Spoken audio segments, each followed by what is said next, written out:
தரிசனம் நேயர்கள் அனைவருக்கும் அன்பான வணக்கம்.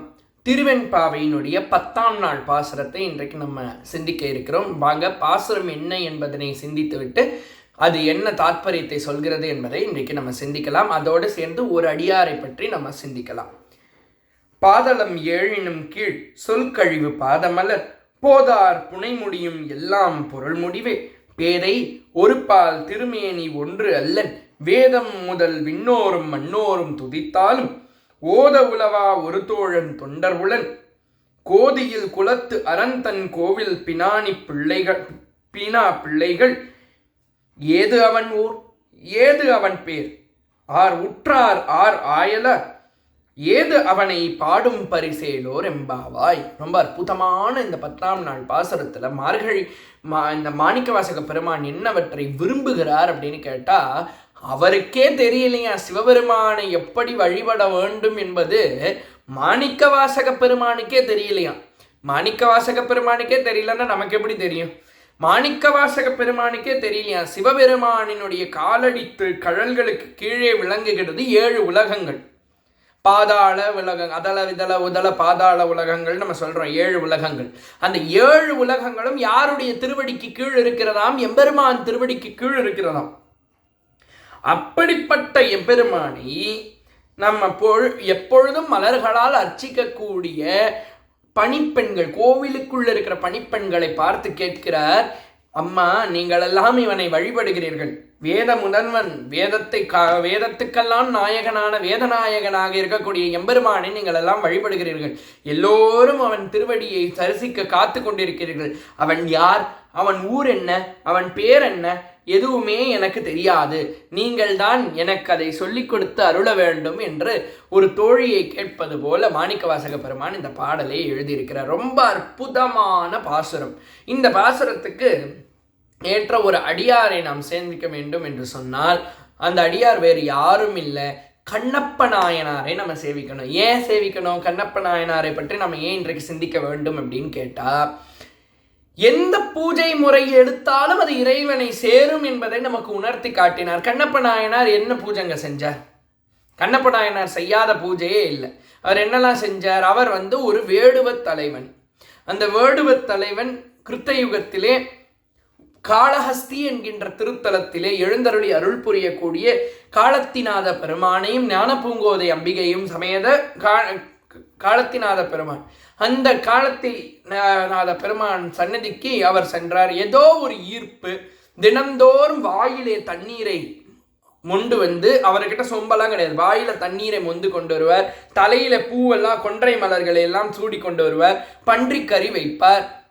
அந்த வாயில அப்படியே தூண் துப்புவார். அதுதான் அவருக்கு அபிஷேகம்.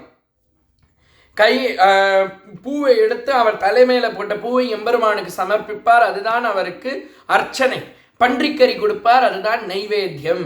இது அவன் சாப்பிடுற கறியை, அவன் பன்றிக்கறியே தின்றாலும் அதை இறைவனிடத்திலே சமர்ப்பித்து விட்டு தான் சாப்பிடுவான். இதுதான் அவனுடைய அன்றாடமான முறை.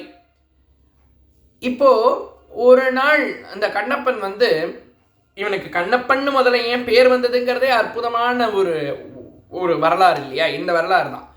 இப்போ அந்த அர்ச்சகர் பார்த்தார், என்ன இவன் தான் தினம் பூஜை பண்ணிட்டு போறேன், இவன் என்னடானா தினம் அதை கலைச்சிட்டு இவன் ஏதோ ஒரு கன்றாவியை பண்ணிட்டு போறானேன்னு அவர் மனசுல நினைப்பு.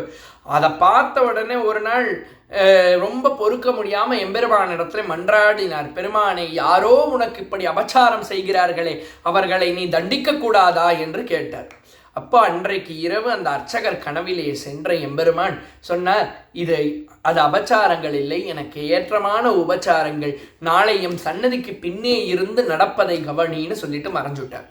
நாளைக்கு அடுத்த நாள் காலையில் வழக்கம் போல் அவர் வந்தார். அந்த சன்னதிக்கு பின்னாடி மறைஞ்சு கொண்டார். கண்ணப்ப நாயனார் வந்தார். அவர் வந்த பொழுது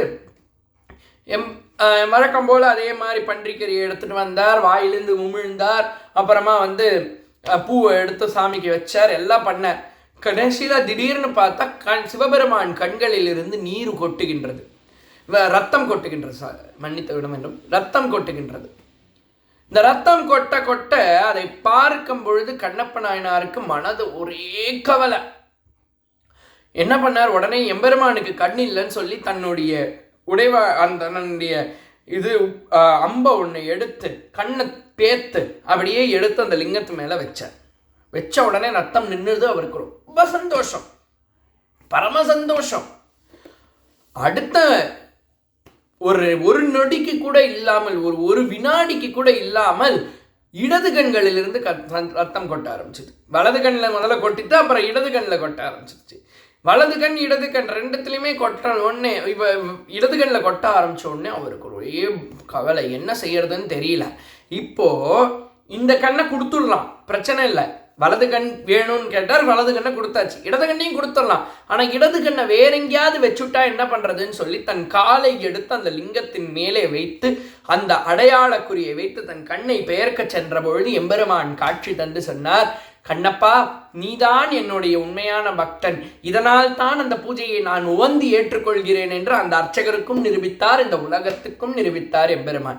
ஆக கண்ணப்ப நாயனாருடைய பக்தி தான் இன்றைக்கு மாணிக்கவாசகர் சொல்றார், ஏது அன்னார், ஏது அவன் குலம், ஏது அவன் பேர், எதுவுமே தெரியாது அவனுக்கு.